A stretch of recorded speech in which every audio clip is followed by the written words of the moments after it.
job is to make sure they're doing their job and make sure they're safe. I mean, for the purposes of the film, actually, because Craig usually, in real life, Craig has a direct kind of line to the divers.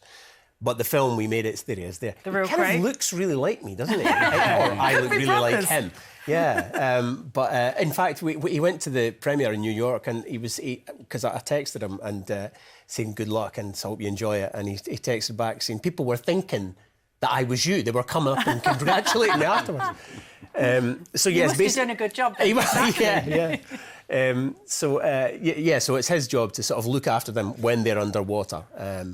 It's incredibly tense. Anyway, you know, it's one of the most dangerous jobs that you can do in the world.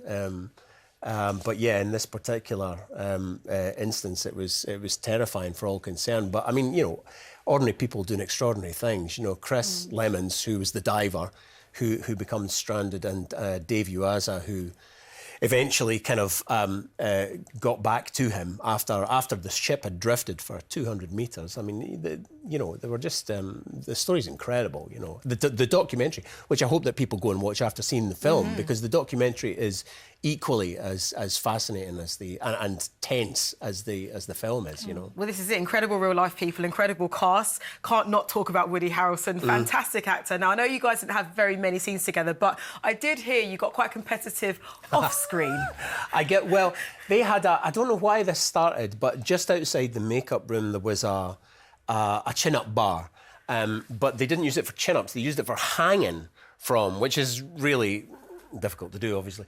I walked on my first day, I think, in studio.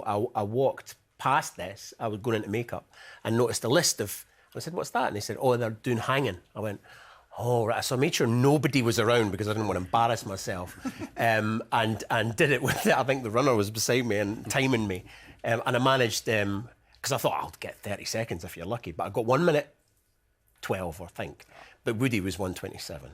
But the top of the leaderboard was one of the divers who was there for, you know, instructing people and making sure they were doing the right things and everything. And he got 2.5 minutes. They need a stern stuff, aren't they? But 1:12, great effort. 1:12, not bad. Not for a bad, 56-year-old. not bad. You can watch Last Breath in cinemas.